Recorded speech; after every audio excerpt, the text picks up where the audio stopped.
हमारे बाबूजी कहते हैं अगर किसी को कोई चीज़ समझ नहीं आता है तो उसे उस चीज़ में प्रैक्टिकल करके दिखा देना होता है।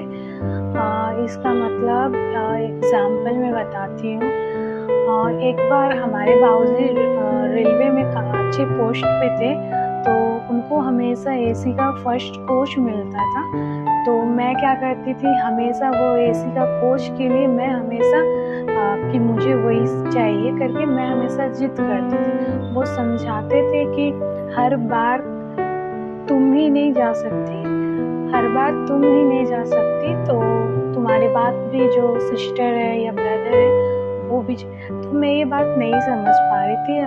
मैं बोलती थी वो लोग तो जनरल बॉग में बैठा है ना, क्या फ़र्क पड़ता। तो एक दिन उन्होंने बोला कि ठीक है, तुम मेरे साथ जनरल बॉग में बैठो और बाकी लोगों को एसी कोच में। तो मैंने जब जनरल बॉक्स में बैठा, देखा कितनी गर्मी, मतलब भीड़ भाड़, एडजस्ट होने में प्रॉब्लम, जब आपको हर चीज़ से प्रॉब्लम फेस करना पड़ रहा था, वॉशरूम जाने के लिए प्रॉब्लम। तो तब मैं समझी कि नहीं, एसी कोच में तो आराम से लोग बैठ जाते हैं, बट जो जनरल कोच में बैठते, तो तब मैं समझ पाई कि पापा क्या समझाना चाह रहे थे। इसलिए प्रैक्टिकल ही इंसान, जब बच्चे गलती करते हैं तो हम लोग क्या करते हैं, अभी बच्चा है छोड़ो रहने दो करके हम लोग उसे उस मैटर को वहीं दबा देते हैं। तो इससे बच्चे क्या करते हैं, अरे मैंने तो आज एक गलती किया तो मम्मी माफ़ कर दी, कल एक गलती करूँगा तो मम्मी माफ़ कर दी। उसके दिमाग में वो चीज़ बैठ जाता है कि मैं गलती किया हूँ, मम्मी माफ़ कर देती।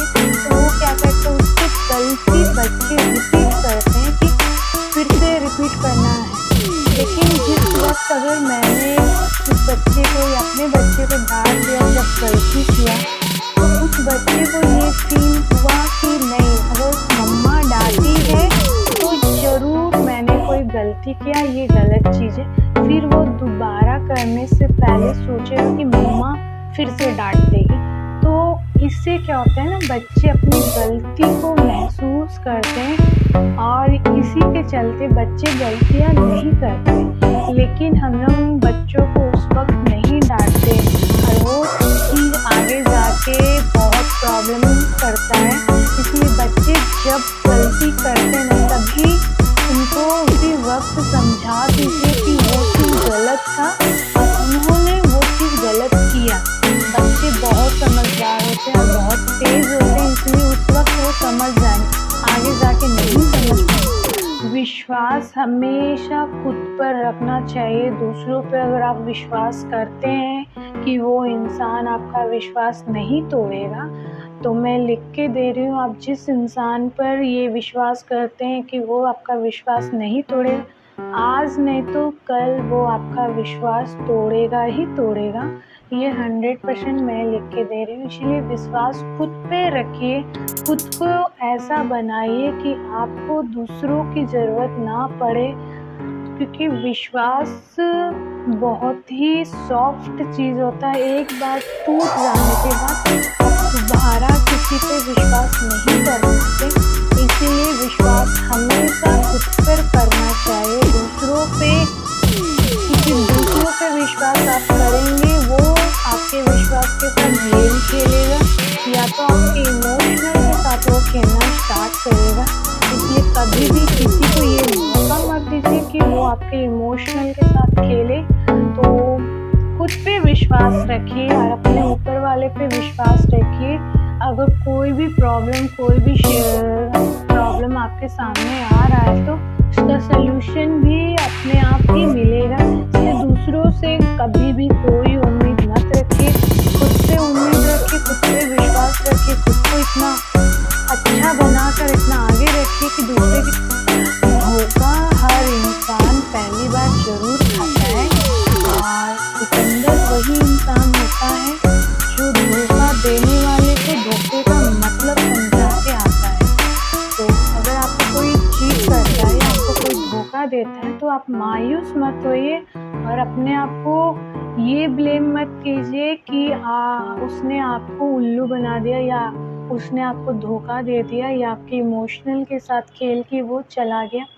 खुद को ऐसा बनाइए या खुद को अपने आप को इतना प्रूव कीजिए और अपने आप को इतना आगे रखिए कि जो इंसान आपको धोखा दिया है, आप उस इंसान को धोखे का असली मतलब बता सकें, ना कि आप ज़िंदगी भर खुद को ब्लेम करते रहें कि अरे ये इंसान ने मुझे धोखा दे दिया, इससे क्यों दूर रहेंगे, आपने कोई गुनाह किया है क्या? नहीं, खुद को ऐसा बनाइए कि धोखा देने वाला भी सोचे कि मैंने किसको धोखा दिया, और आप भी खुद को इतना आगे बना के खुद को ऐसा बनाइए कि दोबारा आपको कोई इंसान धोखा नहीं दे, और धोखा देने से पहले 100 बार सोचे, क्योंकि ये रोने धोने से कुछ नहीं होता। खुद को इंसान वही सिकंदर है जो हार के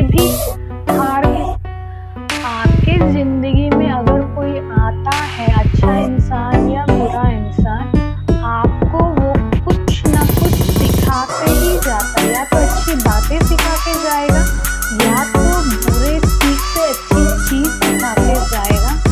एक एग्जाम्पल में बताती हूँ।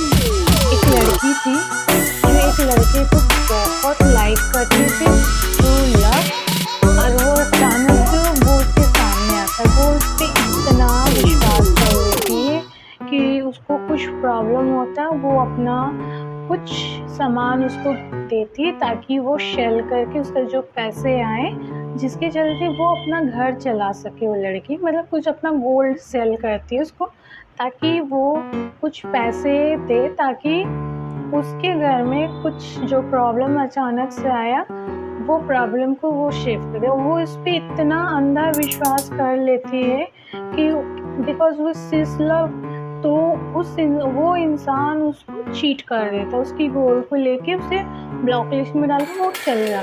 तो उससे उस इंसान ने ये सिखा दिया कि ज़िंदगी में किसी पे भी अपने से ज़्यादा विश्वास नहीं करना चाहिए, चाहे वो ट्रू लव हो, चाहे कोई भी पोजीशन का इंसान हो, उस पर विश्वास खुद से ज़्यादा नहीं करना चाहिए। तो ये सीख है चुक्का बैंक। बचपन में हम लोग एक चुक्का बैंक रखते थे, उसमें हमेशा मम्मी से, पापा से या हमारे कोई भी रिलेटिव होते थे जो उनसे पैसे 1-2 रुपये मांग के डालते थे, वो चुक्का भरता था तो हमारी बहुत कुछ चीज़ें आ जाती थी। बट बहुत कम लोग आजकल इस चुक्के का इस्तेमाल करते हैं, चुक्का बैंक। तो मैं हर किसी को बोलूँगी घर में एक छोटा सा ही सही एक चुक्का बैंक रखिए, और उसमें 1 रुपया ही सही पर डे 1-1 रुपया ही डालिए। इससे क्या होता है ना, वो कब 1 रुपया से कब करोड़ बन जाए आपको पता नहीं चलता ये। और वो चुक्का को ना हमेशा अपने भगवान रूम के पास रखिए, क्योंकि यू ट्रस्ट में कभी भी आपको दूसरे के सामने हाथ फैला के मांगने की ज़रूरत नहीं पड़ेगी, क्योंकि ये चीज़ हमेशा मेरी मम्मी करती थी। आई ट्रस्ट, बिलीव नहीं करेंगे कि कभी भी हमारे घर में कुछ भी प्रॉब्लम आ जाता है, लेकिन दूसरों के सामने हाथ फैलाने की ज़रूरत नहीं पड़े, क्योंकि वो चुक्का हमेशा भगवान के पास रखने से क्या होता है, भगवान लक्ष्मी माँ हमेशा उसमें विराजमान रहती है, हमेशा आपको कोई चीज़ की कमी नहीं होने देती। तो ये जो लोग ये बोलते हैं कि भगवान सुनते नहीं हैं, भगवान धरती में होते नहीं हैं, तो मैं बोलना चाहूँगी कि नहीं, भगवान ईश्वर होते हैं, महादेव होते हैं। महादेव आपकी हर एक मोमेंट पे नज़र रखते हैं। एक एग्जाम्पल मैं बता रही हूँ, मैं कुछ काम के लिए बाहर जाने वाली थी, तो इतनी कड़ी धूप और वो काम अर्जेंट था, तबीयत भी ख़राब था, तो मैं क्या की अब बाहर निकली तो तेज़ धूप था। मैं सोची अब तो मैं बीमार तो पड़ ही जाऊंगी, ऐसी बीमार हूँ। तो मैंने क्या किया, मैं महादेव का नाम लेते गई। यू बिलीव, पता नहीं इतना तेज़ धूप कब छाँव बन गया, और तब फील ही नहीं हुआ कि मुझे जहाँ जाना था वो जगह आ गया। मेरी काम में जो वर्क के लिए गई थी वो वो काम एकदम इजीली हो गया। और जब तक मैं घर नहीं आई तब तक पूरा जगह एकदम शांत और एकदम मौसम मस्त हो गया था। और जब मैं घर आई तो फिर से वैसे ही कड़ा धूप हो गया। तो इसका मतलब ये है कि इंसान अगर सच्चे दिल से भगवान का नाम लेते लेते जाता है ना, तो भगवान आपकी रास्ता एकदम साफ कर देता है और आपका काम